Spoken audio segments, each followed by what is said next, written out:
we're shifting, and the timing couldn't be better. There's this beautiful energy that's coming on the planet right now. It's never been easier to tune in, to use your intuition, to learn energy work, to tune into spirit mind. All these things are more accessible now because we're all surrounded by this higher vibration. The way the universe works doesn't fit well into our sort of physical constructs. It does kind of take this leap of faith at times to just say that, the universe is conspiring to create a beautiful, wonderful life for me. If I'm able to sort of surrender and go with the flow, I can discover a life better than I can imagine. The reason why intuition works is actually that there isn't really a future when you're outside of time-space. Past and future are both dynamically changing all the time. Neither is really set in stone. You can directly tune into this state of spirit mind, into this universal consciousness. Did I just sort of pivot into a different dimension here? In simple terms, spirit mind is just pure consciousness, right? It's unconditional love or universal awareness. It's your soul's true essence. And so it seems odd, like why would we be disconnected from that, right? And I think the reason is that we've been kind of trained culturally to use our analytical mind all the time. And if you look at indigenous cultures, that's not the case. So indigenous cultures are very tuned into their true nature. They're more, they're also more tuned into the planet. And there's just kind of like you mentioned, there's this sort of amazing vibe that you get there, this feeling that you get when you're in one of those communities that just feels not just connected, but sort of undivided, which is quite different than connected. And but what we see, when I was growing up as a child, and what in the United States and in most developed countries now, everybody's being rewarded for thinking, right? So if I get very analytical, I'm told, "Oh, that's great." Like when I was young, if I'm getting good grades, that was like, "Oh, you're great. That's fantastic. You're getting good grades." More so than even creativity or well-being or peace of mind or thoughtfulness or compassion or, these things. The main reward was like, are you smart? And are you going to get to the top? Are you going to make more money? And these things. And so that mind has really developed into the main leader in our experience. So we're getting this constant feedback to keep using it more, and that's who we really are, and so it's led to this kind of state where we're a little confused as to what our true essence is, and it's actually hard to turn this down, this sort of overwhelming noise of our beautiful material mind. It's hard to turn that down and to hear like what's inside. You also mentioned that the planet's energy at the moment in particular is going through a shift or a change. How does that affect our consciousness, our intuition, our spiritual abilities? Yeah, do you see there being an impact from that? Yeah, definitely. Yeah, there's a couple things happening all at once. So in general, Hisami and I just call it the new energy. This comes from my wife Hisami from her teaching, but I've heard it called many other things over the years. There's this beautiful energy that's coming on the planet right now. It's been here for maybe the last 10 to 20 years, kind of increasing. And what's happening is the vibration is going up, and all of us, because we're all parts of the planet, our vibration is going up as well. And so what's happening there is feels great and also feels confusing and sometimes feels disturbing all at once. The great part is that it's never been easier to tune in, to use your intuition, to learn energy work, to tune into spirit mind. All these things are more accessible now because we're all surrounded by this higher vibration than we have been sort of historically, and at least in recent history. But at the same time, it's having the opposite effect on the material mind that we just talked about. That part of us that's analytical, that's tuned to work with the material world, that understands objects and comparisons, and it's really good at this dualistic physical world.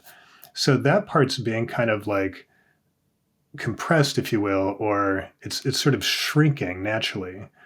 And so I don't know if you've experienced this, but my experience with that has been that if I look back 20 years ago, and some of this could be aging too, but if I look back 20 years ago, it was really easy to just go crazy with my analytical mind, just get in there, write computer code, just like I could contain so much information all at once, process it, change it, work with it. And then that it feels like that's sort of slipping away in some way. It's like, oh, have I lost my edge? I can't really focus as well as I could before, or I feel sort of spacey where before I felt clear. Or, I've heard many people say it different ways, but it's all the same thing. It's all that this material mind that we love so much and feel is so important to our success, not necessarily well-being, but to our success, is shrinking. And so that's putting us in kind of a little bit of a pressure cooker if we feel like that's the main thing that we need to excel at to be successful and therefore happy. Now, of course, we can start to realize that, there's, happiness and success are different dimensions, if you will. They're not, one isn't a prerequisite for the other. They're just completely different things. And that helps. So then we can say, oh, maybe I can have great well-being and great success and love and this feeling of accomplishment and fulfillment and, a beautiful life, independently of if my business is, skyrocketing or, skyrocketing down, or up, right? So you could, and that's possible. You can be really happy in any situation. It's definitely possible. So those are some of the things that are happening, but it's a bit of a confusing time because there's this reduction or this kind of pressure that we have is makes people feel like, oh, maybe there's something wrong with me, instead of just realizing, oh, the environment's changing and my challenge is to sort of let go of the old ways and embrace a way that once I try it out, I might find is I enjoy more, that I'm actually happier without overanalyzing everything. Right. Yeah. But it's a transition. Transitions are always hard for us. Yeah. Yeah. Change is just the nature of change. When you say change, it's like, well, yep. Yeah. I'm excited for what's coming, but also there's work involved. It's interesting because we do this every Sunday we go live here on the channel and we just connect with the community and people are aware that something's shifting, something's changing. But it seems to be hitting different people in different ways. Like you described, material mind, some people are feeling more frantic than ever before. And other people are describing like experiences of like lethargy and just being like hit and tired and stuff like that. Does it, in your mind, leaning into some of the energy work, I'm just wondering if there's some like elemental signs, like, because maybe I'm leaning into astrology too much, but like I definitely identify as being like an earth person. Like I jokingly say I've always wanted to be an elf, but I'm definitely a dwarf,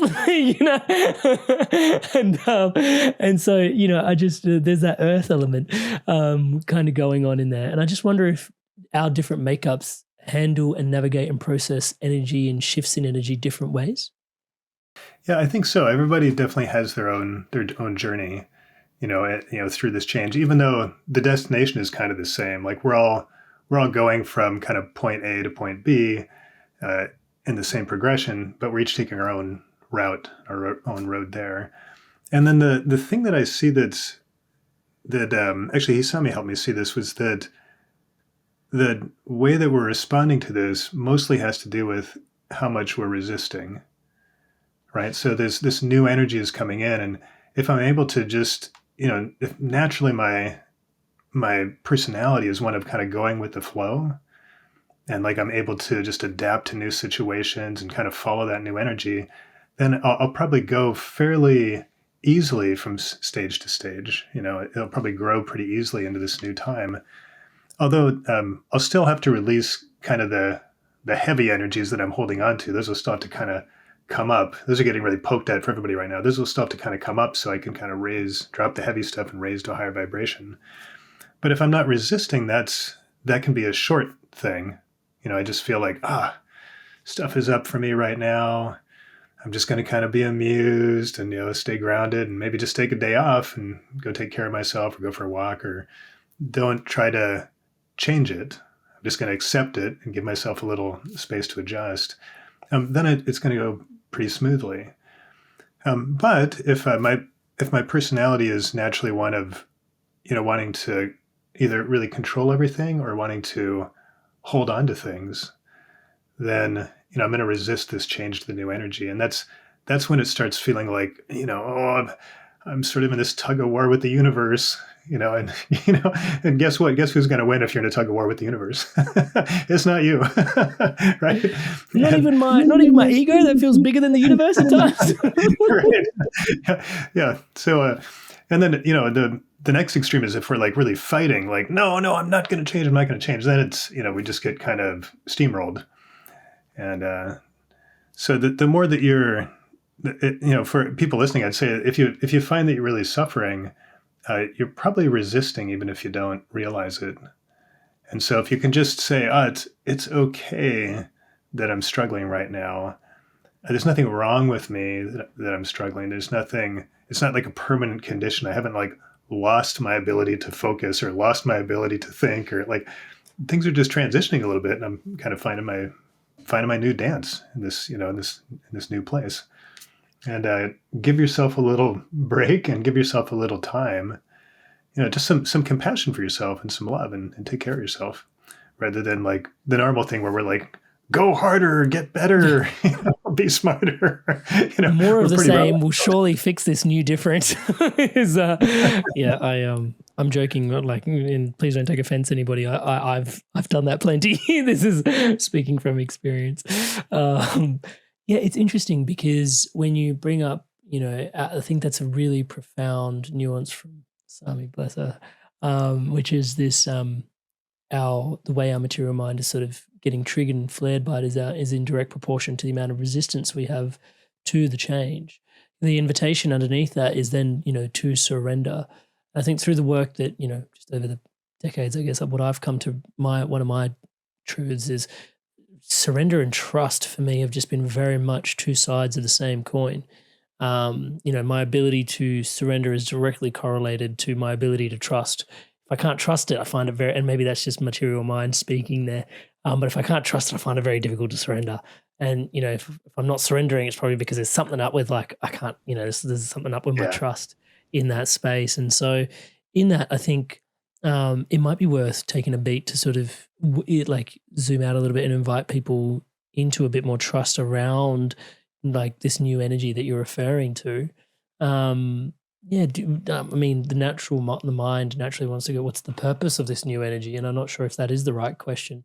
Because again, it's like, but if you can bring some more awareness into the place of the new energy.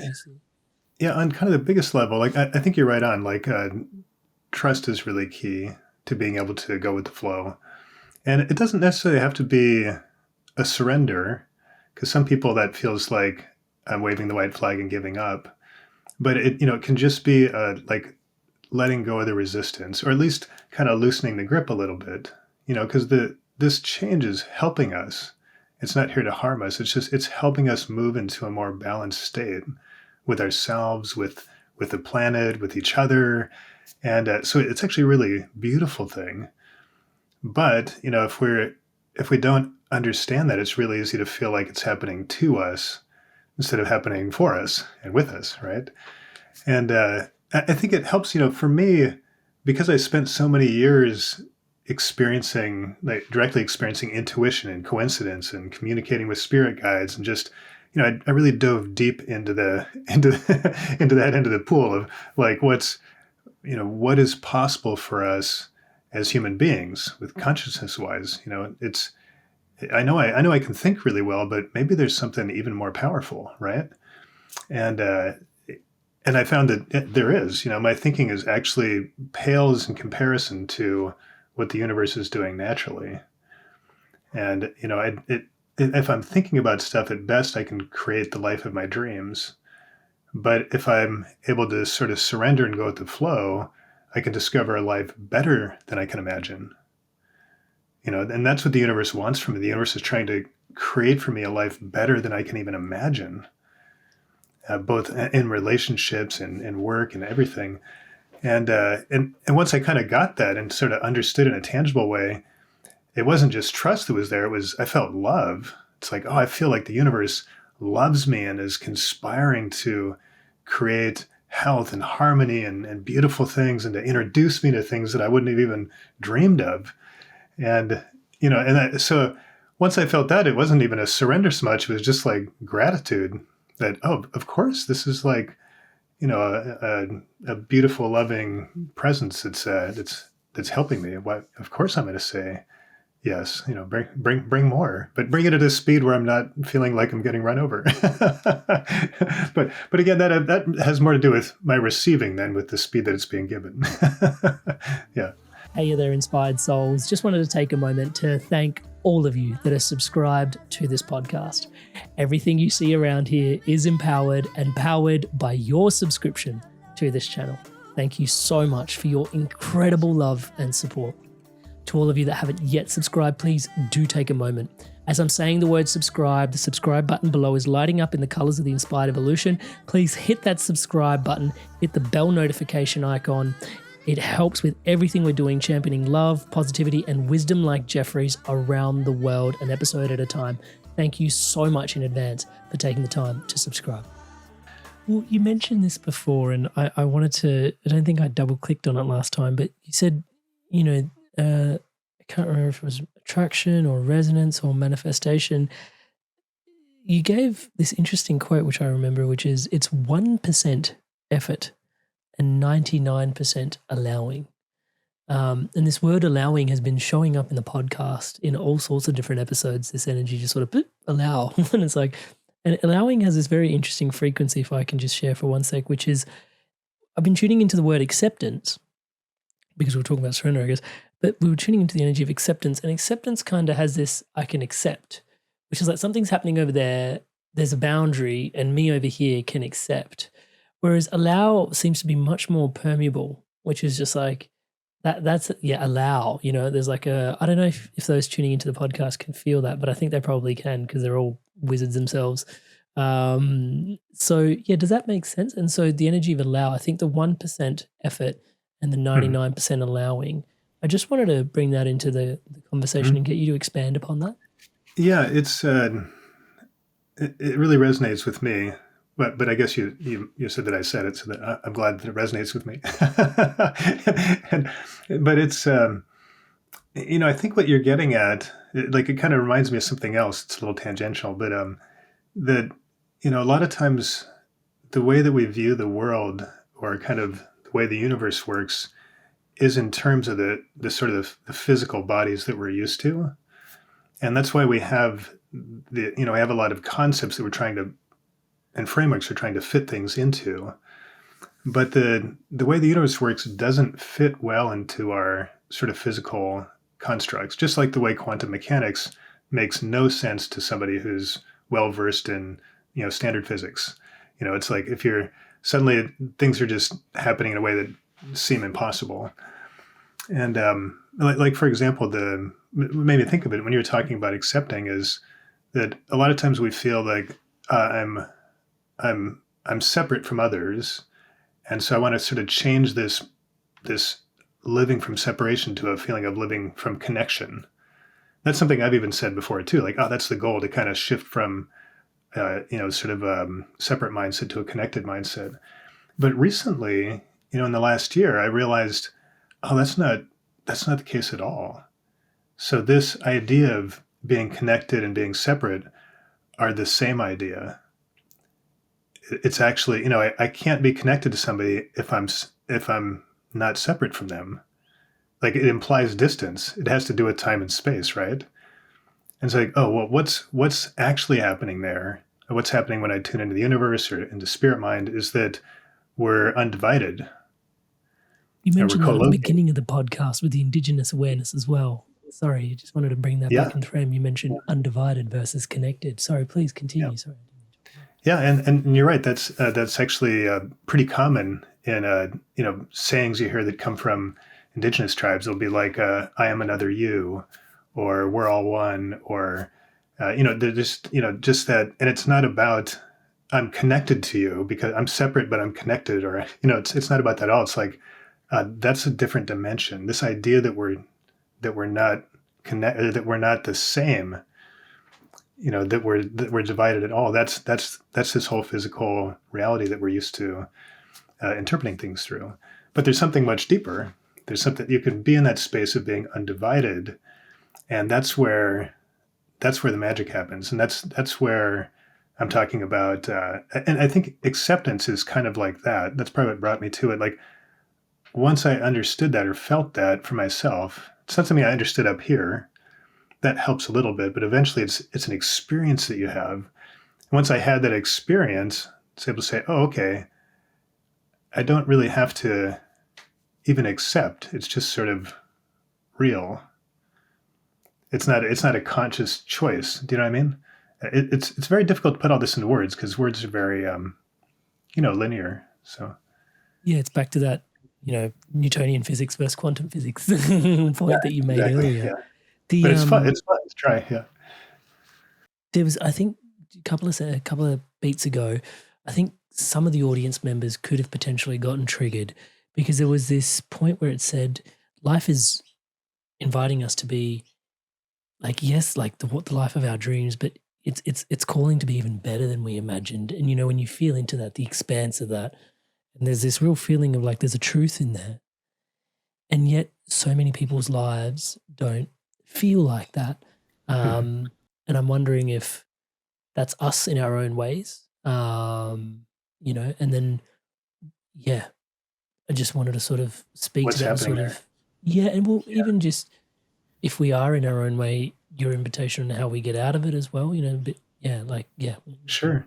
Yeah. If I think back, the time I was experiencing that most dramatically was when I was in my software career. So I had 20 years. I was a software engineer, and this kind of energy work and intuition was just kind of this, a wild side thing that I did for fun. But my main gig was software engineer, and at some point, I was actually really good at what you would call manifesting, right? So I knew what I wanted to create. I had a job. I was moving up the ladder. The salary was increasing. I had a nice house that I liked. A car. My daughter. I had like all these things that were on the list that I was manifesting.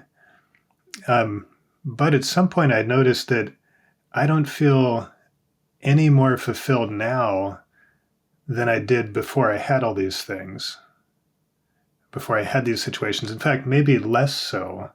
I might feel less fulfilled now that I've accomplished all my dreams than before. And I feel a little, and that was kind of depressing. It's like, oh man, I thought, I invested 10 years or whatever, like really kind of moving, trying to maneuver myself into this position where I thought I would be successful and happy.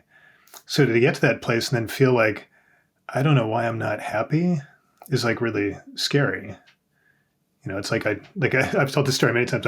I'd leave my nice house, get in my nice car, drive to my nice job to get my nice salary, and I hate it. It's like, okay, what do I do there? It's like, that's when sort of some of the surrendering comes in and says, okay, obviously if I knew what I was doing to create the life that's going to make me happy, I would have done it already. Same thing happened before I got married to Hisami. It's like 10 years of being single. I was like, but always, wanting a long-term relationship. It's like, okay, if I knew how to create that and attract that and make the relationship my dreams, I would have done it already. So clearly, to me, I had this clear realization, like, I don't know how to do that. So I just was, basically to the universe, to my guides, was like, help. I accept that I don't know how to make myself happy. Even though I'm really good at making things I dream of come true, somehow maybe I'm not quite in, like aligning that dream with what I actually need. Right. And I think that's where a lot of us, it's kind of a hard pill to swallow because it does take some responsibility to it. It took me saying, I'm in the situation I'm in because consciously or unconsciously, I lived my life to this point. And if I keep living the same way I'm living, I could just imagine in 10 years, I'm going to be kind of having the same feeling. And actually, the thing that triggered it for me was I hit my 10-year anniversary, and they gave me a pair of pair of binoculars, like a little gift. And then at one, I thought, I can buy a pair of binoculars if I need them. But I also thought it was kind of, like a nice metaphor. Like maybe they wanted me to look at, look at your ahead, future. Right? Right, exactly. And so I'm looking through the binoculars metaphorically, and it's like, oh, what I see there is that 10 years from now, I'll be sitting in the same office, warming up the same chair, deleting the same emails, and I'll be getting like, I don't know, a telescope or something, right? And it's just, and that thought was terrifying. Like the scariest thing was that this successful life I was living would continue for 10 more years. That was terrifying. I was like, okay, clearly I need to go in a different direction. And I can't be the one deciding what it is because I decided this path. Okay, universe, help. It really was a great gift, though. It really was a great gift because it did give you the gift of vision. Yeah, it was really, I thought it was pretty funny. Yeah. Oh, I love that. It's interesting because back to the point you were making in terms of like, there's a level of like surrendering to the universal energy, but also like giving it up to your guides, which thank you so much for sharing that. I'm always in awe of how deep we end up in these conversations. There's a rub in there, which people I know consistently interface with, which is in that place of acceptance, some people are reluctant to go in there because they're like, that's disempowering to say that I'm not in control, but on the other hand, it's so empowering because if you don't acknowledge it fully, you can't really heal it. Do you want, like, I know you know the dance between those two things. I mean, you've got duality as a program. But do you know what I mean? Like there is such that empowerment, disempowerment, like, and it's literally just like oscillating rather than something being super. How do you navigate your way through that question? Yeah, that's a great question. So I would say, let's look at those words. So disempowering and empowering.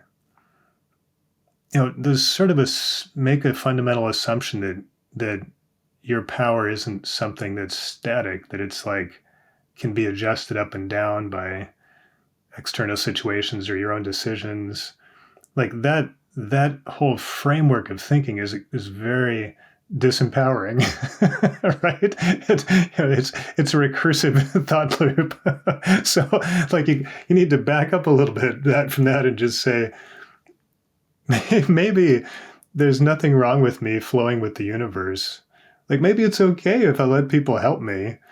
Maybe I'm naturally meant to be a little more curious and have a little more fun, and like I said, it does kind of take this leap of faith at times to just say that the universe is conspiring to create a beautiful, wonderful life for me, and it doesn't mean it's going to happen right away or that the path to it is going to be all roses.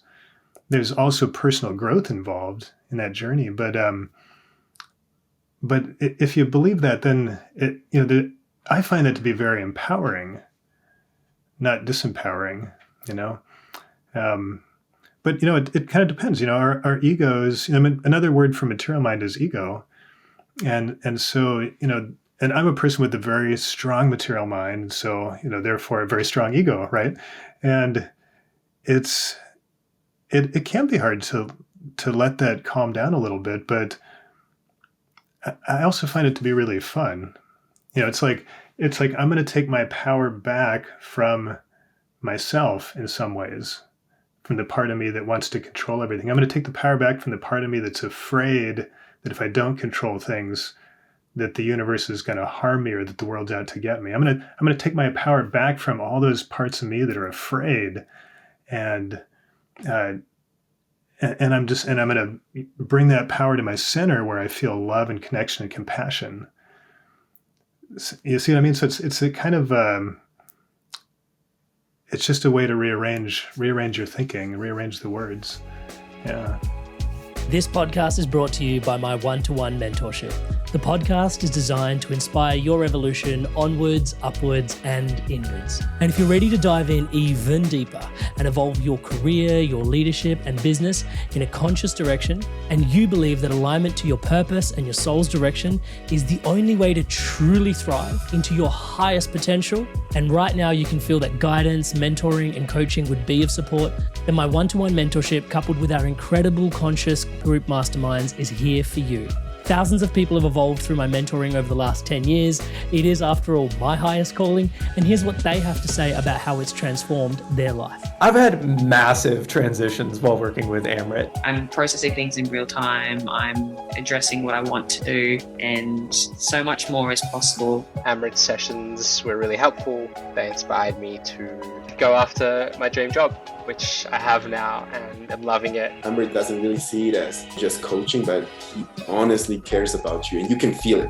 That's just priceless. I just love it. If you're looking for someone to help you evolve as a person, hands down, Amrit. So if you're ready to dive in even deeper to take your inspirations and truly evolve, then make your way over to my website at amritsandhu.com. I'll put a link in the description below.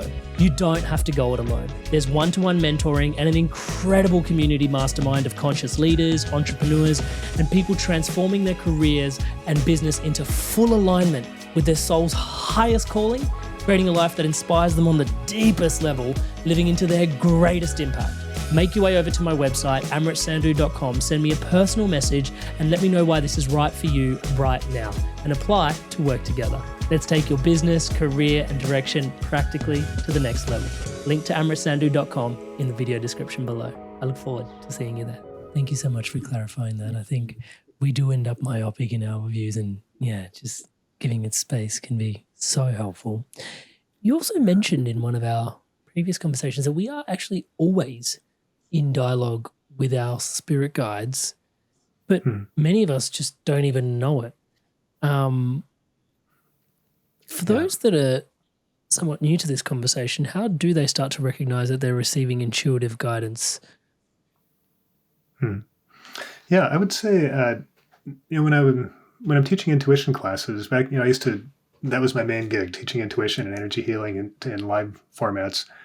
And I would always tell people, experimentation is going to give you the most trust, the most belief.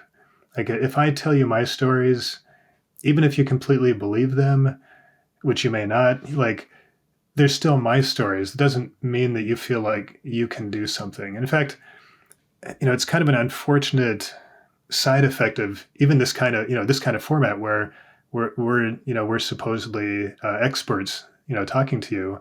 That can feel like, you can feel like, oh, that person had experiences I didn't have yet, and so I feel a little bit down here instead of up here, and of course, if you peek behind the curtains, that's what people are using to sell stuff, right? that's the basic premise. Like, you say happy things and people actually feel bad, and so then they buy your product. That's kind of that's one way to frame marketing. It's sort of a really terse way. But if you're able to have experiences on your own, then suddenly it goes from being something that you were aspiring to or hoping that could happen, and this childlike part of you wakes up that's just super excited and curious and having fun. That's one thing I love about you, Amrit. You have that alive all the time. You're a very curious, person in that way, and so you're an explorer, and it makes you fun to be around and fun to talk to and hang out with and listen to and everything. And so for those of you that are listening, pick something that's really easy, not something life or death or that's going to financially make or break you. Pick something really easy to practice your intuition with. So for me, it was, I'd get in the car and I noticed that, I would always just turn the radio on as soon as I got in the car for the drive to work.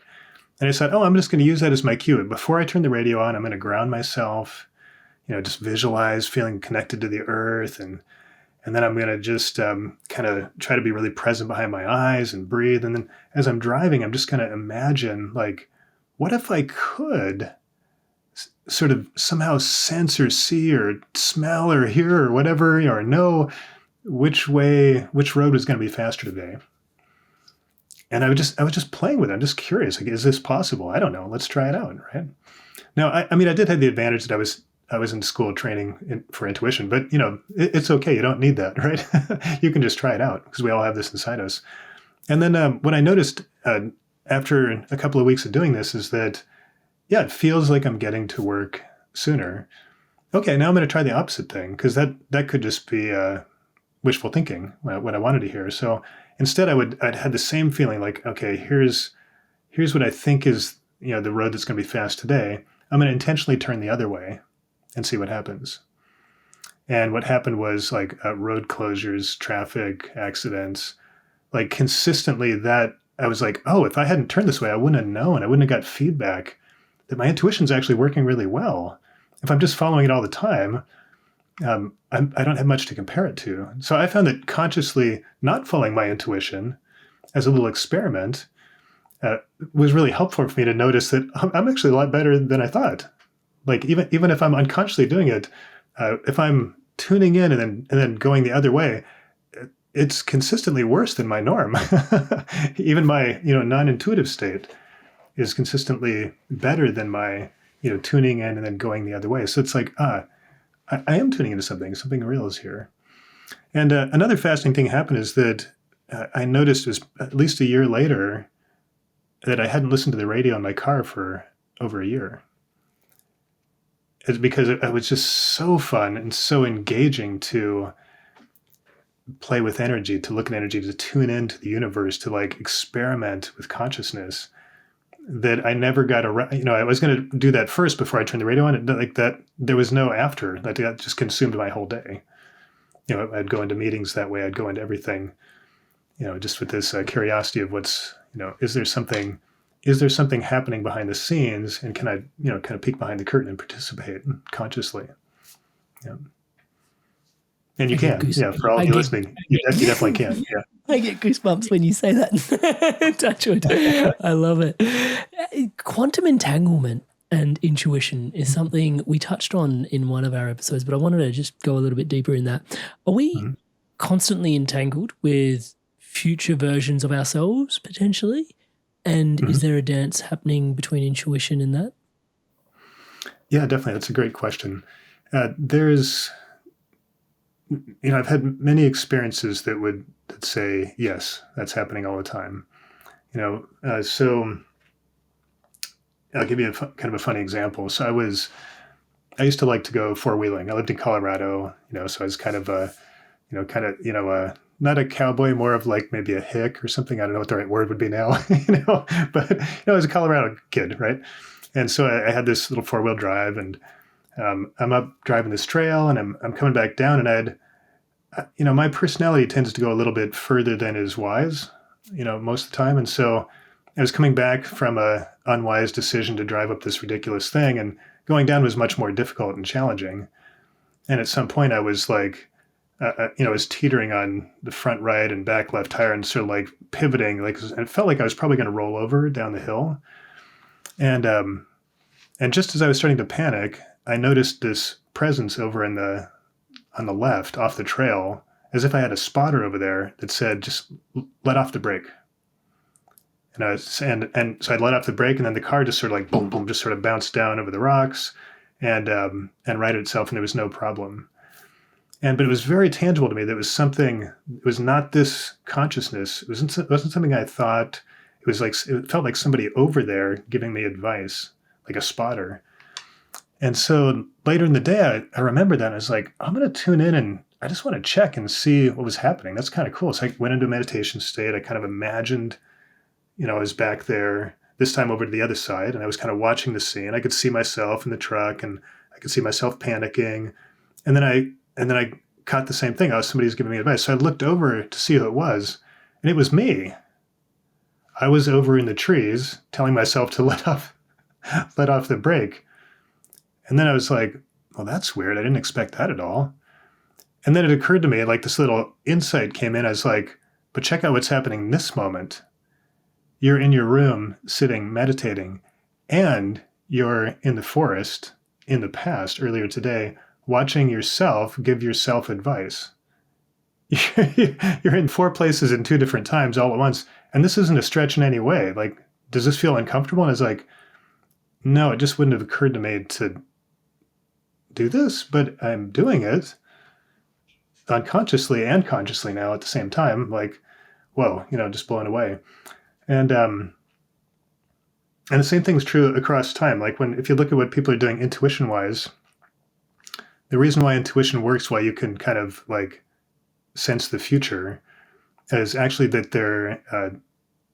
there isn't really a future when you're outside of time space, right? So just like I said, if you're in the space of being undivided, if you're in spirit mind, if you're tuned into living from your true soul's identity, then that little point that you consider to be the present moment is very wide. Instead of just being like a fraction of a second, suddenly it's days, weeks, years wide. And you can understand everything that's happening in all of that space and time all at once. Like all the information is present. It's undivided. Space-time is just a lens. If you slow things way down into this very low vibration, you can get this space-time perception that we live in. But it's quite, I wouldn't say it's unnatural, but it's not the norm, right?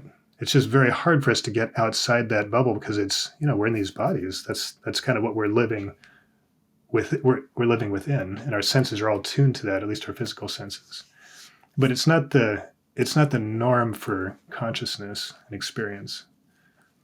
Yeah. Sorry if I got a little deep there. Yeah. No, you didn't. I'm in that. I'm poetically landing in this. We are in God's great blink, even the eons we're living out through.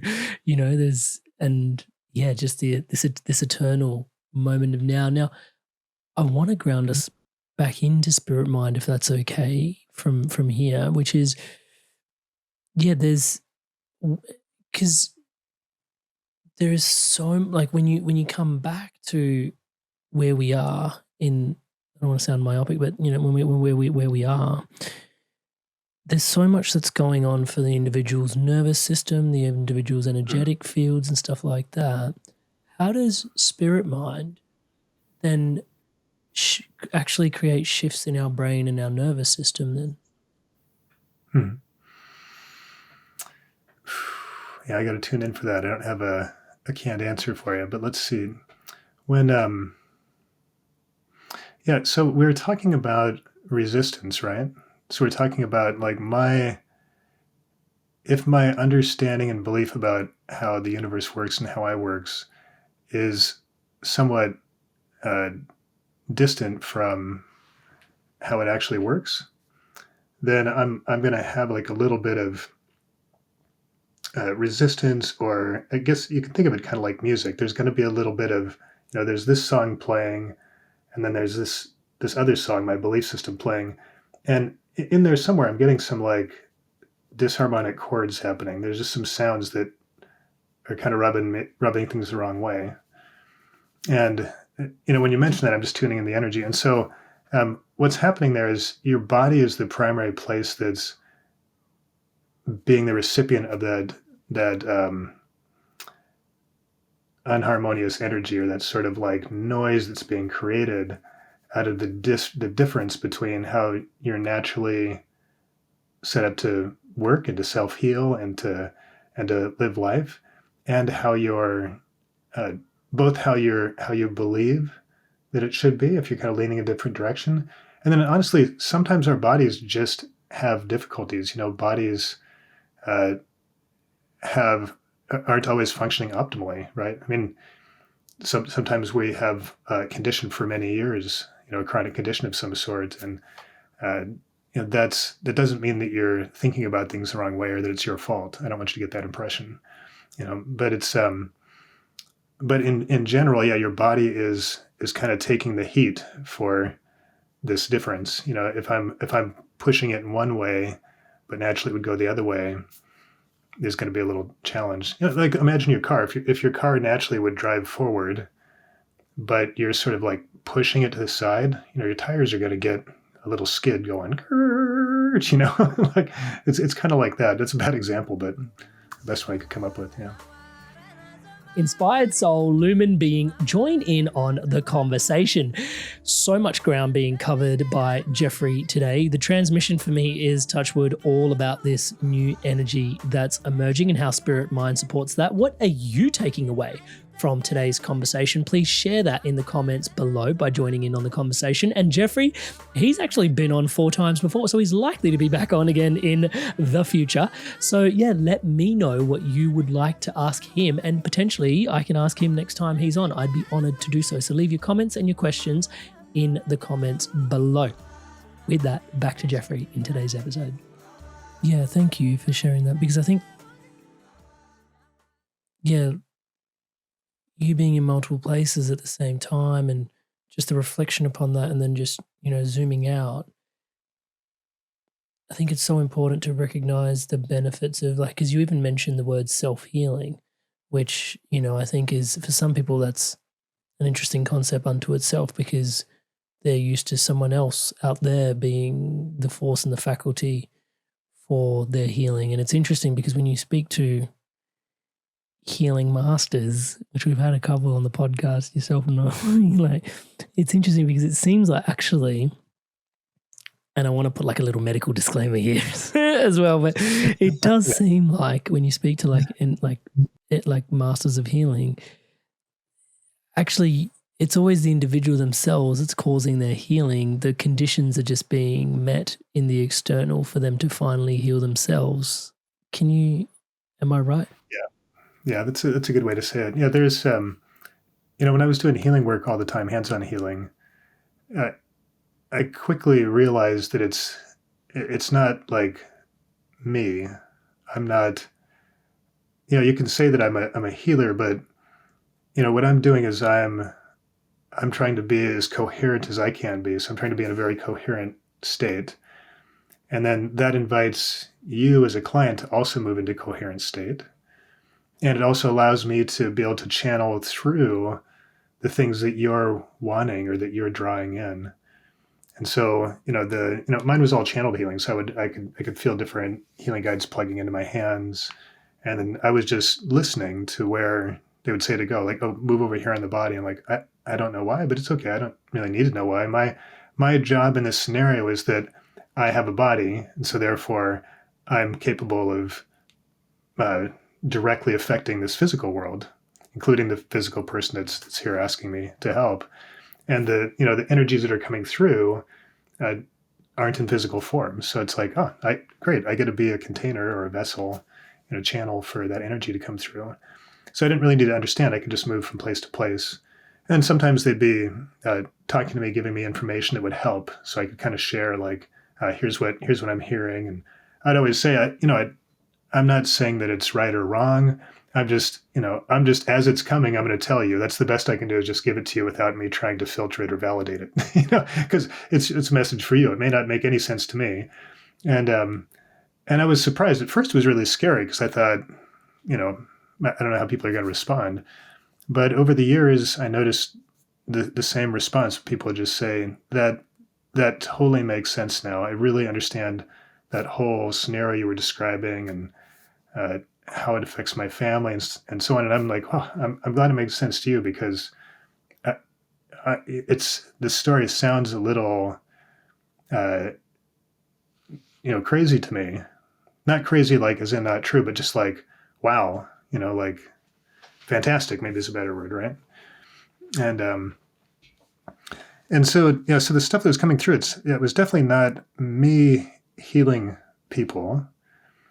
Although my role was helpful, to be able to set the space and to help invite different energies in. And maybe also, I think sometimes our belief that somebody can help us allows us to open ourselves up to receive that, what was available to us before, but we're having a hard time accessing on our own. It's great that we can help each other, right? We're not designed to each individually do everything by ourselves. Like, we're designed to work collaboratively with each other, right? And so, but ultimately it was definitely up to, it's up to whoever's receiving the healing, whether it's something that's interesting and that it can, that we can kind of let in.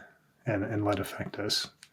Yeah, it's really beautiful. Energy healing is this beautiful dance, between the healer, the person receiving, the universe, and this everything in between, all the different spirit guides and angels, and all the subtle energies that we're not sure how to categorize and label.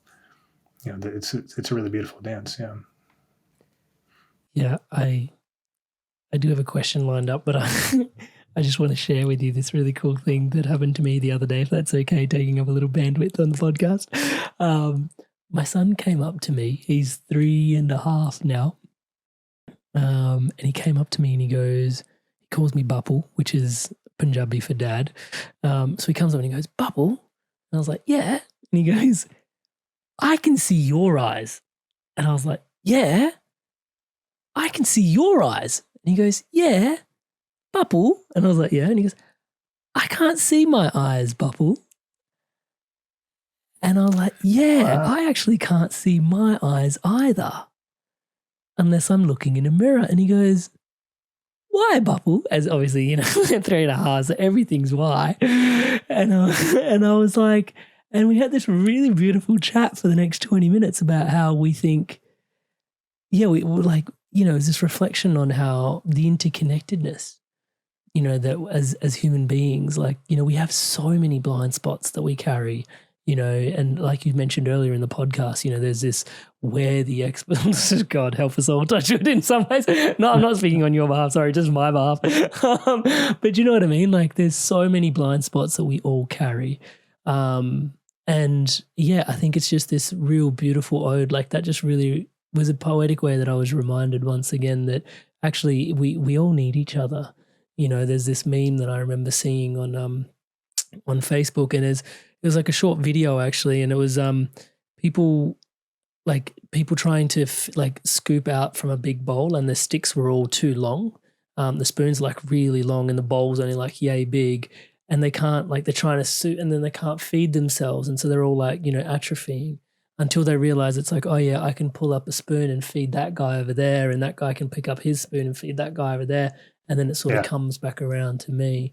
And just like the interconnectedness of it. And it's interesting even using the word interconnectedness in this podcast today, because I think one of the deeper pieces that's being espoused in this conversation is connection implies also disconnection, because that piece you shared was actually really deep, and underneath it, it's like there's this undividedness, which is, And both those dimensions are happening at the same time. It's not that one is happening, the other isn't, right? Like that thinking, we always want to, when we learn something new, we want to say, oh, this is the good thing, the better thing, and the old thing was, outdated or worse, or, it's like we're always trying to compare and like have one thing be on top. And that's why when my wife's, Isami was drawing the spirit mind, she said, well, it's more like there's this horizontal line that we all live on that's like good, bad, right, wrong, cold, hot, has all these opposites. And spirit mind is actually nowhere on that line. It's like, it's this other dimension. And if you can kind of come to the middle of that dimension that you're used to, like just come to the center, you'll notice like eventually you'll start to sort of be rising up. There's this channel of energy moving up the middle, the universe is kind of pulling you upward. And as you get up there, you've got more and more perspective. Like you can see the game you've been playing, but you're also separate from it, if you will, or you're sort of transcending it. Like I'm in it, but I'm also not in it at the same time. So that's we call it the spirit mind triangle. You're trying to eventually get that perspective where I'm here. I understand this is happening, and it's not invalidating the fact that we're in bodies and that this is happening also. It's just understanding that these are different dimensions. And I want to experience both. In fact, the material mind is in my experience, is at its happiest, most productive state when it's within the spirit mind.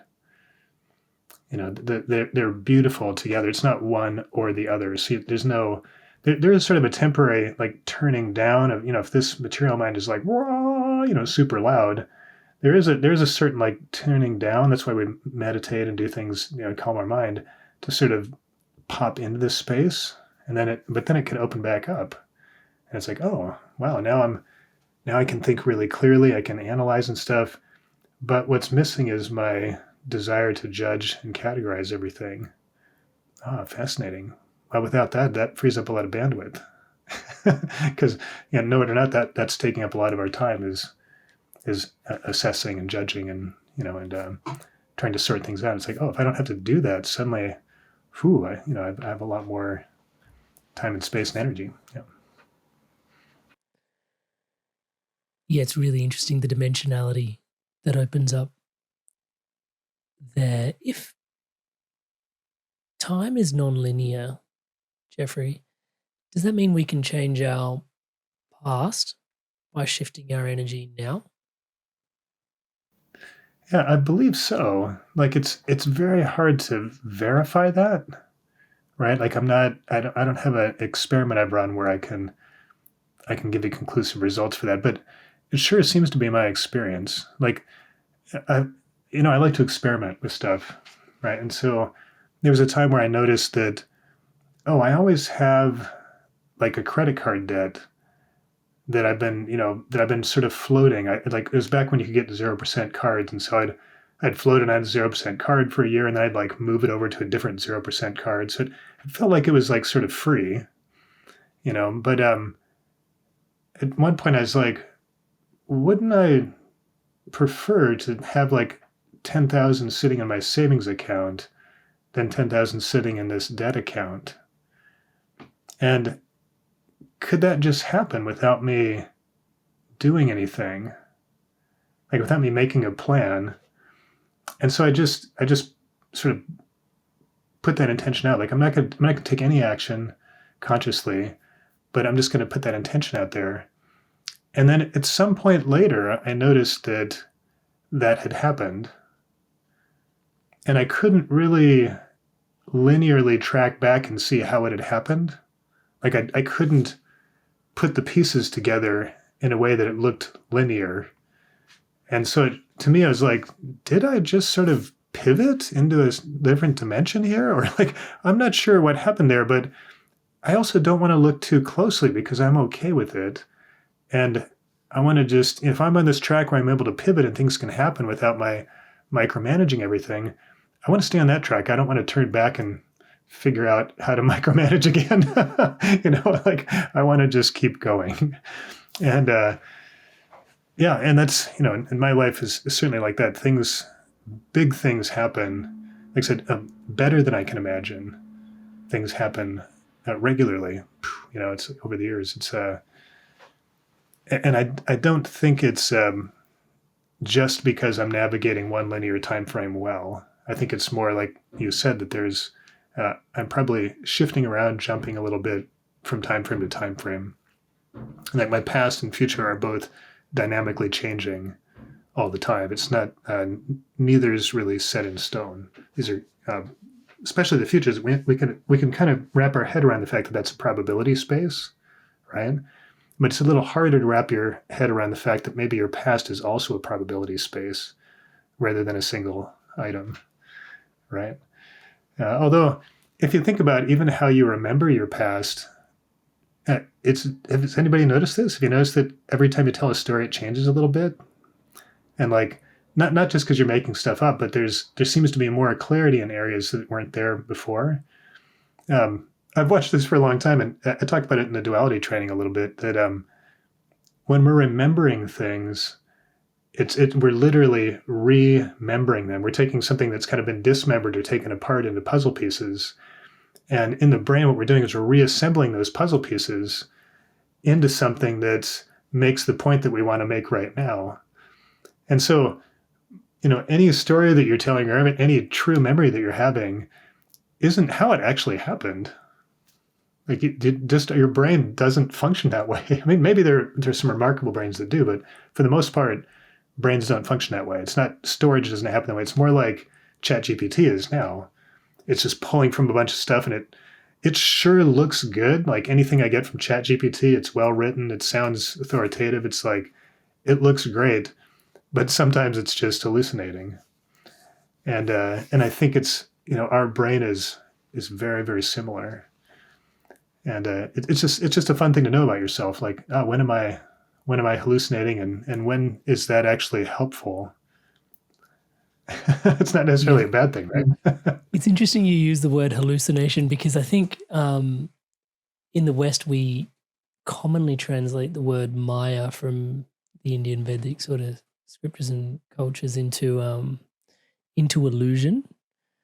And I think it's just such a 2D, illusion is such a 2D word compared to like the multidimensional word that is Maya. Whereas I think hallucination is much closer to Maya than illusion is actually. Yeah. Still doesn't quite cross the divide, but it's interesting that you use the word hallucination. I just use it because that's what AI circles call it. They say, ChatGPT is hallucinating, or the AI is hallucinating, and people haven't discovered quite why that's happening, which is why nobody's really figured out how to fix it. But I'm not sure it's really a bad thing anyway. I think it might just be indicative of how thought happens, but we're a little bit resistant to admitting that that's happening, because if we apply it to ourselves, it can seem like it can be a little disturbing at first to realize, maybe I'm just making some stuff up. Maybe I'm fooling myself all the time in small ways. But it's also, to kind of go back to empowering, disempowering, it can be very empowering to realize that and say, that means I don't have to be stuck in my own beliefs or stories. That means I can change my beliefs. Yeah. Yeah, because there's always that dynamic between control and chaos, right? That's always happening. And this goes back to the duality piece. But before I touch base into that, I just wanted to quickly, actually, I think this was meant to happen a couple of moments ago. I just felt compelled because I think those people that are tuning in, we've been talking about spirit mind, and there is a way for people to actually access. You guys have put together a program on spirit mind as well. And I know that I'm going to put a link into the show notes below, but I think it's worth mentioning that I'm going to put a link in the show notes below for people to go check out spirit mind. But also I just wanted to give you a moment just to sort of share, what the program feels like. Sure, yeah. For those people that are inspired to connect with you. Yeah, thank you. Yeah, the program's called Awakening Your Spirit Mind, and it's really my wife Hisami's teaching. She'd been teaching it in Japan for about 10 years when I met her. And I had my own teaching where I'm teaching energy work and intuition and channeling and and all these things. And what I noticed when I met her, which was so remarkable, is she naturally was in a state of consciousness that was very peaceful and aligned, and she just had this elegance about her, like the way she was living her life, even when life was challenging. There was a certain grace that she could go through. Didn't mean that her life didn't have challenges. Like that's not the case at all. But she was just, one of those people that could go through even the most difficult situations and still have grace and beauty and love. And, it's just remarkable.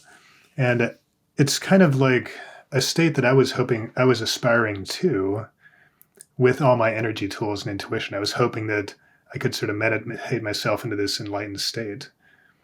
And so I met her and I realized, that's just her natural state.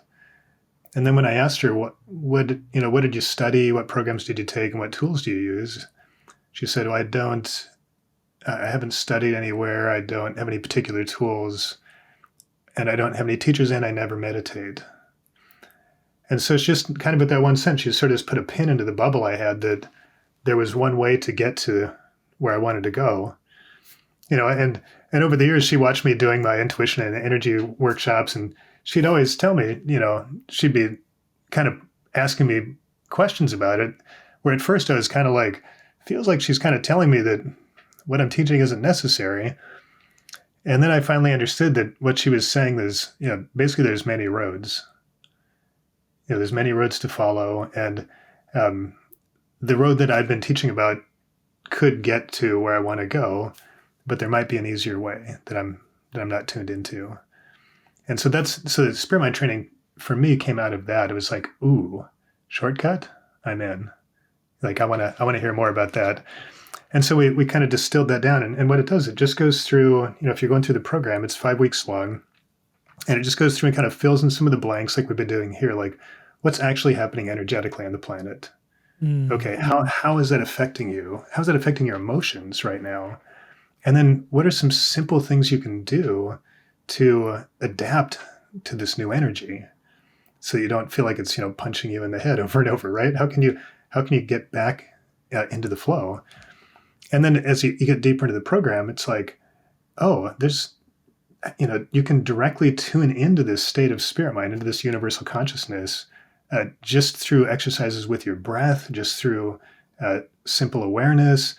And, how can you start to do that repeatedly and train yourself so that it's coming natural over time? Yeah, it's just so beautiful. And the results we've seen have been pretty remarkable. So other people, going through the program had the same experience that I had. And actually, when you take the program, you've got a lot of videos of me sort of describing my journey along the way, like, here's what I thought that I was learning. And then later, I realized here's what I was actually learning, not what I thought I was learning, right? And so it's this fun combination of two very different perspectives on spirituality and happiness and well-being, and these two different dimensions. Me sort of talking from this dimension, her talking from this dimension, and helping basically pull you up, like I mentioned, pull you up that spirit mind triangle. So suddenly you're seeing your life in a different way. And the end result, the goal really, if there was a goal for the program, is just that daily life becomes your spiritual workshop. Like you don't need to go sign up for a bunch of workshops. You just start to notice, I'm living my spiritual workshop every day, but I just wasn't paying attention, or I was frustrated, or, it felt disempowered, or whatever it was that was like getting in the way of me seeing that and just like getting all the beautiful growth and joy and amusement that comes out of really living your life from a very present way, rather than living for what you might want to create or what you're trying to escape from the past, or the things that we can fall into really easily. So it's just kind of an invitation into that beautiful space of living in spirit mind. This new energy thank you so much for sharing that. This new energy that's coming through, where do you see it taking?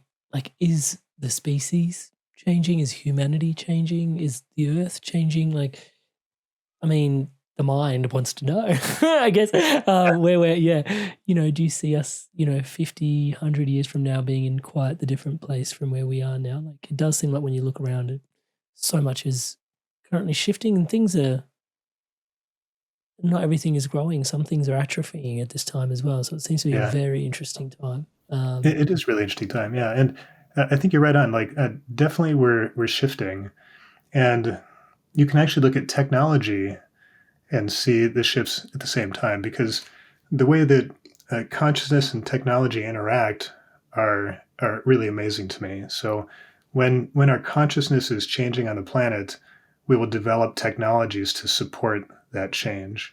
And then those technologies will help, will help take that higher consciousness from the few that were experiencing it and make it widely available to everybody. So make it mainstream. And this happens over and over. Our technology is filling in the blanks that are gaps that are being created by change in consciousness.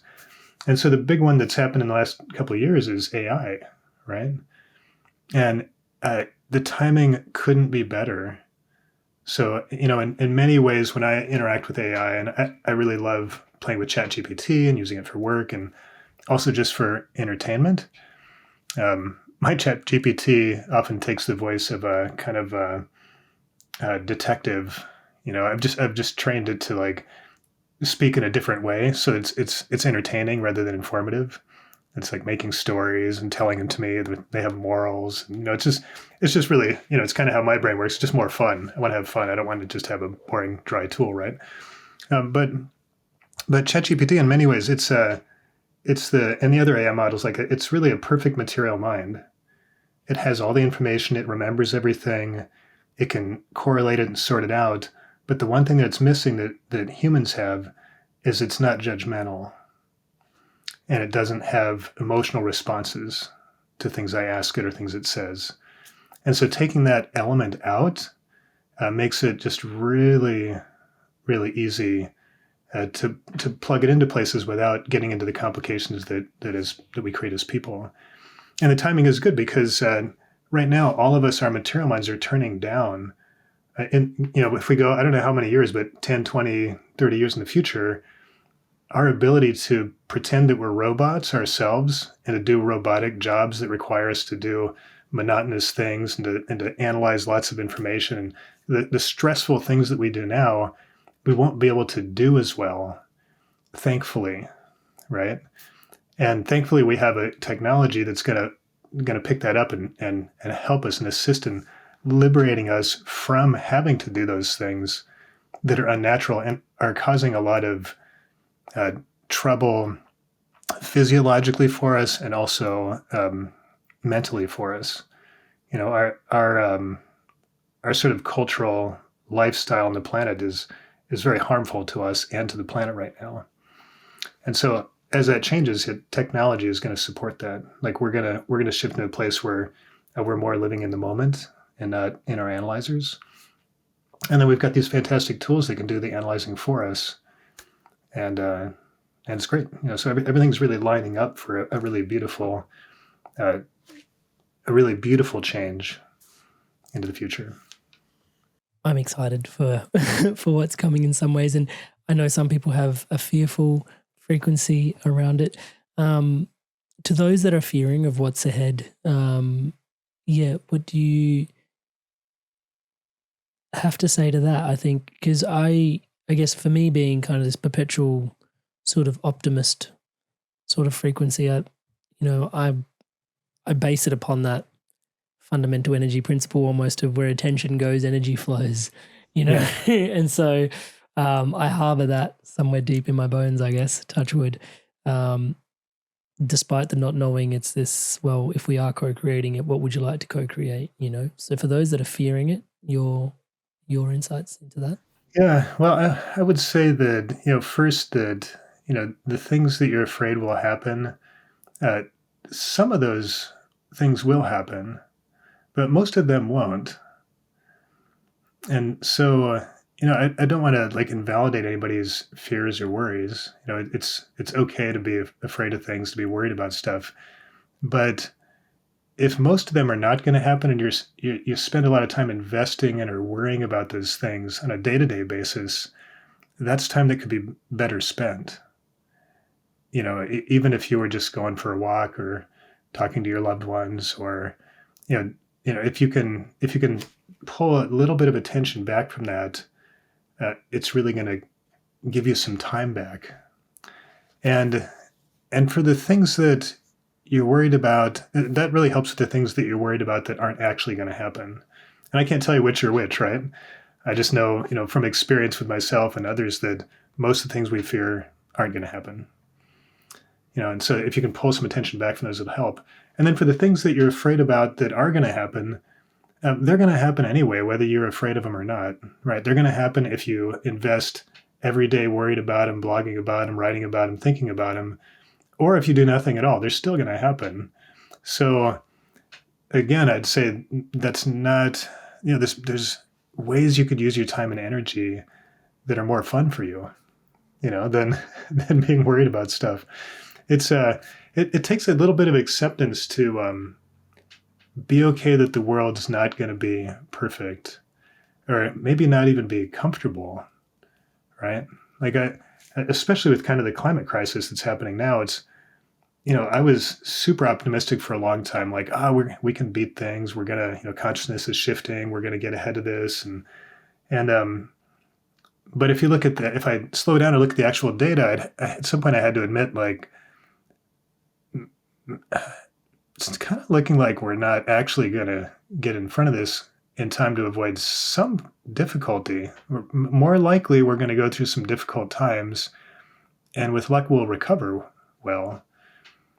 That's not what I want to hear at all, right? But instead of being afraid about that, just kind of saying, all right, so if that's going to happen, how do I want to experience that? I still want to be having fun and curious and connecting with cool people and having joy. And I still want to keep living. I don't want to stop living because the external circumstances get challenging. I think they probably will get challenging, but that doesn't mean my internal experience has to become more challenging, right? So it may not be the answer people want to hear. I wish I could tell everybody everything's going to be beautiful and be okay, but that's unrealistic. What I'm saying is it doesn't need to be. You can still enjoy yourself, and you can still live gracefully and beautifully, and find beauty in the moments.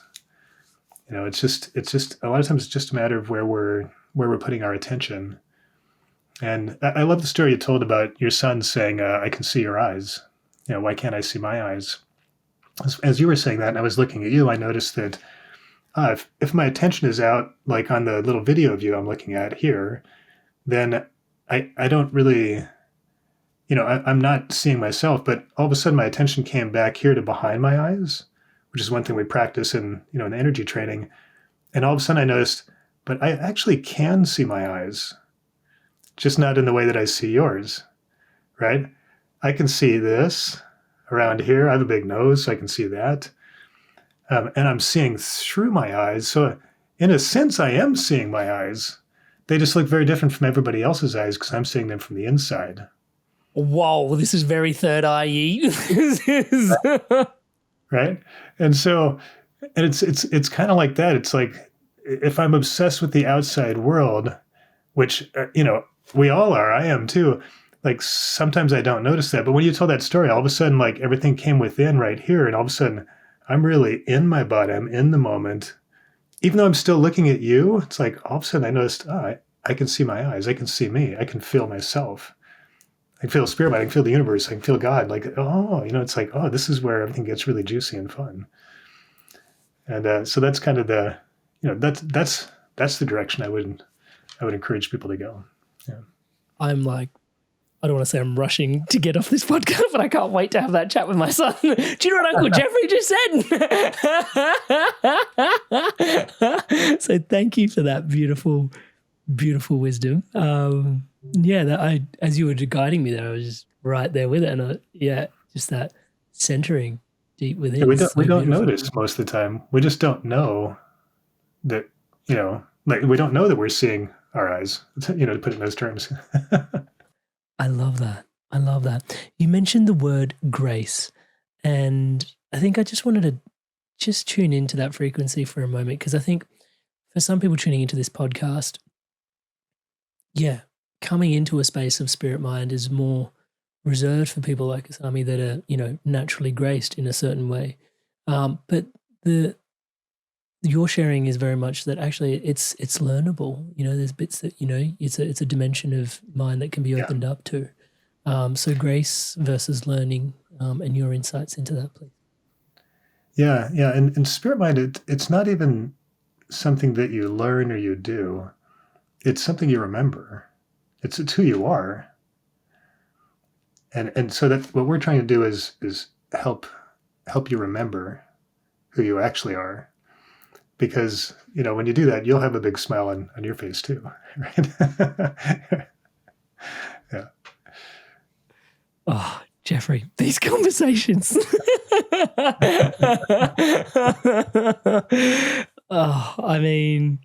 Thank you so much for sharing yourself so abundantly here with us today, as always. And my pleasure. I'm just always in awe of how deep within yourself you go as well in these conversations to share your own experiences so vulnerably with us. And it'd be remiss of me not to, a lot of the conversation we get to have stands on the shoulders of all the work you pour into yourself. And dare I say, even Asami pours, into this space as well. So thank you both, really. And also thank you for today's podcast and your time and energy. But thank you so much for the two of you and the incredible work that you continue to share around the world. It's an absolute honor to be able to, just share this with the world on as well.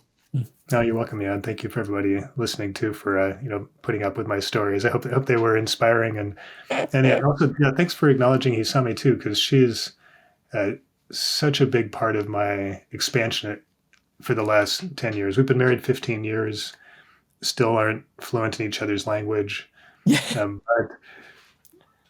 But we are fluent in love, and it's amazing, and like I said, I met her because I gave up and said, I don't know how to create the relationship of my dreams. Even though I've created some fantastic ones, I don't know how to create what's going to actually fulfill me.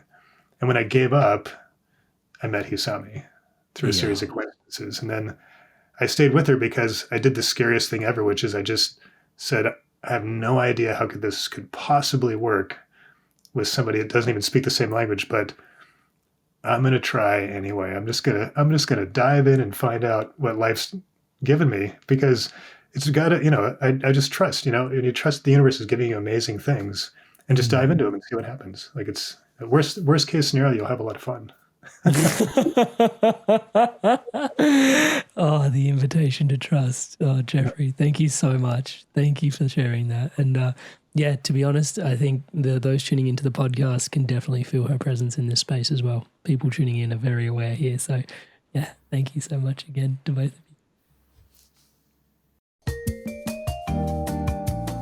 you. You always bring out just some really important points that people are thinking about, or, just places to shed light, Oh, thank you. And that's what I love to do. It's like, let's, if we all, I like to say, if all the light workers gathered in one place on the planet for a big festival, or, all lived in Sedona, the rest of the planet would burn down. The reason why we're here is to go into the dark and to spread and to shine light there. Little acupuncture points, little acupuncture needles scattered around the earth. Yeah, it's an interesting viewpoint. I dig it a lot. I mean, it's really interesting feeling into all the different conversations I've been having in the podcast at the moment, and just does feel like we're at so many things are shifting at this particular time. I'm really curious to see where the next decade takes us. Me too. The world the kids will inherit. I'm just fascinated by it. And similar, and I think I really appreciated just how supremely grounded the response at the end was. Like, hey, like, optimism or not, like, there's going to be some bits, but like, how are you going to like actively choose to participate in it? I think that was really profound. So I just wanted to especially thank you for that as well, because I think I think that really helps a lot of people, because it does validate a lot of what they're feeling, and also it is practical in the way forward as well. Yeah, and I think it's I've kind of been experimenting with that. It just seems like an important message to bring to people now, that there are some hard times coming. We're in the beginning of things getting difficult in many ways. That doesn't mean they're going to get difficult in all ways, and it doesn't mean it's the end of the line. But it'd be irresponsible to pretend that it's not happening. And sort of say like, if we all meditate, everything will be better. And it's like, well, internally that may be true, but externally we still got some challenges. And I can't in good faith just say I'm 100% optimistic that we'll solve all of them.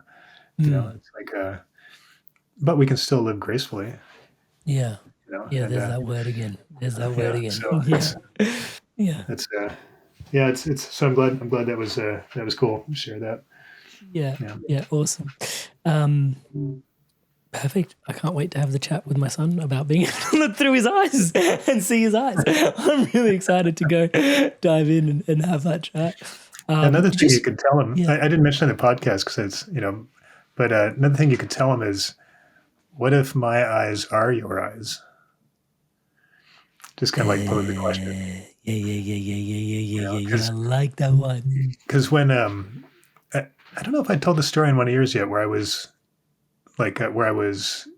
trying on different people's consciousness. No. I'll tell that one sometime. Yeah, it's I had this wild series of events where I went to Burning Man for a week. Burning Man's this crazy festival in the desert, with sort of no rules, and other than you can't use money. And then I went to see the Dalai Lama the next weekend on stage in LA with 108 monks teaching in Tibetan, and it was like in a stadium, and nobody could stay awake. It was just way too intense energetically, and all my friends bugged out at lunch the first day and went to the beach for the rest of the weekend. Yeah. But I stayed there because I was trying to get the transmission, and I asked him, what's the cliff notes? Can you just give me like I don't understand Tibetan. Can you just kind of give me the cliff notes? Yeah. And he said, I'm just teaching one thing. We're all one. That's all I'm teaching. And so then the next weekend, I was in another spiritual workshop with like 12 of us in a circle around our teacher. And I'd taken it before, so I was auditing. So I kind of felt a little more freedom to experiment rather than pay attention, right? Yeah. And I was watching the teacher, and I remembered what the Dalai Lama said. So I thought, if that's true, I should be able to, I'm in the Jeffrey channel right now. I should be able to also switch to the channel of this woman, Chris, next to me. Yeah. And so I did that, and all of a sudden, like, right in this moment, I'm Jeffrey, and then all of a sudden, I am Chris. I can see the teacher from a little different angle, but it was the same. The I am was the same. I am Jeffrey, and I am Chris. There was no difference. It was the same. And then I tried on everybody else till at some point I was all 12. I was seeing him from 12 different angles. Whoa! All these people all at the same time, and it was like, Dalai Lama is right. Like, there's only one consciousness coming through each vessel. There's only one of us here. It was like, whoa. And then I jumped out to the street just to pick up somebody random to see, and I was some guy walking down the street next to the hotel. I could see the stoplights and the cars and everything. It was like, I am dude on the street, like, it's still I am, I am was the concept, was the consciousness. And, I was really blown away. I was like, whoa, okay. So yeah, consciousness is singular, not plural. And then, so with your son, that's what I was saying, just to kind of pose the question, like, what if my eyes are your eyes? Oh, that is so beautiful, Jeffrey. It's, I'm looking at you, you're looking at me, but maybe I am you. Yeah.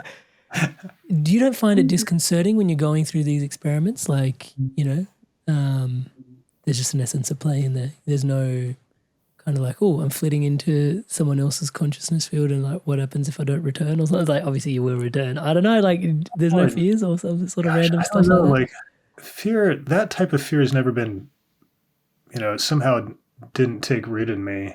That's why, I'm a climber, and like one of my first outdoor climbing experiences with my buddy, he was leading up something, and he's an experienced climber, much more experienced than I was. Yeah. And he was like, well, I feel kind of uncomfortable making this move here, so I'd like to stop. But if you want to try, you can give it a shot. So that was my first lead. I went through, and I led for the rest of the thing. And then at the top, I asked him, well, how did I do? And he said, well, every piece of gear you put in was perfectly placed. But personally, I would have put 3 times as much gear in. Like, the distance you ran out before you placed gear would be terrifying for me. I would never do that. And I was like, okay, well, part of that's sort of naivety and stupidity of a beginner. Yeah. But as I learned later, after years of climbing, I was like, part of that's just my personality. I'm not, fear is a different thing for me. Yeah, different people have different risk relationships. But in that, I think there's a maturity in recognizing that everybody's going to have that, because that's how consciousness is experiencing itself through that particular avatar, right? Yeah. Yeah, for me, it's always it's just curiosity that drives me into those. So I want to know the answers, but it never occurs to me that something bad might happen. Yeah. Although, to be completely honest, sometimes, uncomfortable things have happened. Like they taught us one time in a course, we were learning how to channel, and we were adjusting our crown chakra up to white, and we were just running our energy in a way that's very unnatural to make it easier for these, out of body spirits to get in and talk through us. Right. And they cautioned us, they're like, just make sure you turn it off. Like, don't leave it in this setting. So first thing I did when I went home was like, okay, I'm just going to leave it in that setting all night and see what bad thing is going to happen that they're warning us about. Right? Yeah. Because I want to know, that's fascinating. What bad thing can happen to me? Yeah. And I woke up in the middle of the night, and I was just like beet red, just like super hot, and just like, It was just insane. And I just started laughing. And I was, because I asked my guides before, I said, is it safe for me to do this experiment? They said, well, it's not gonna harm you. And I was like, good. That's all I want to know. It's not gonna kill me or harm me. Like, go for it. Yeah. They said you'll only do it once. But it's not going to kill you. And I'm like, okay, good, I can take once, Yeah. That's the Jeffrey Allen risk appetite expose. I got really interested in channeling. Like the kind of first New Age book I read jumped off the bookshelf, and it was from this guy Lee Carroll, channeling Cryon. Yeah. And I went to a bunch of his channeling workshops, and I just thought that would be the ultimate thing if I could channel.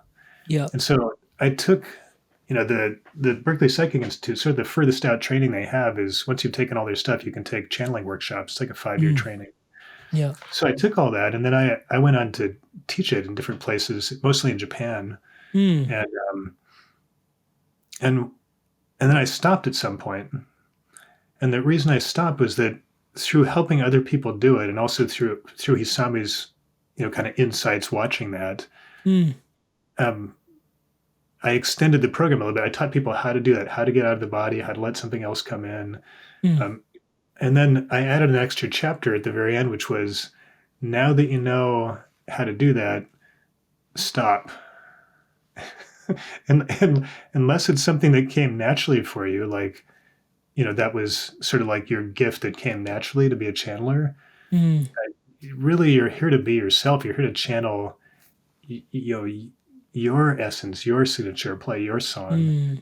Like bringing something else in is not any better than being yourself. Being yourself. That's very fascinating. Some people, like Lee Carroll, Cryon, it's just part of what he's here to do. So no problem. Yeah.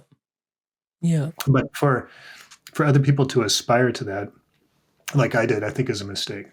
Is displacing them off their center and their true self. It's this idea that there's something outside of myself that's greater than myself. Yeah. And that, and that's, I think that's an outdated paradigm. Yeah. One that I experienced, because I'm in my 50s, but I think it probably doesn't match the new energy well at all. Yeah. It's kind of like an in-between thing. It's kind of like where there were just a few people that could poke through the veil. It was really great to listen to those people. But now, if the veil is sort of dissolving, why would I do anything other than just be myself?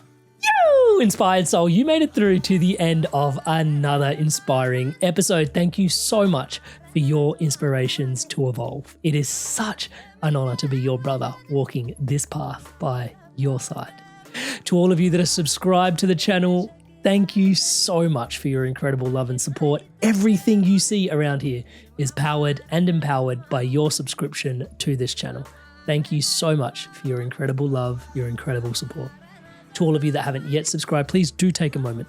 As I'm saying the word subscribe, the button below is lighting up in the colors of the Inspired Evolution. Please hit that subscribe button, hit the bell notification icon.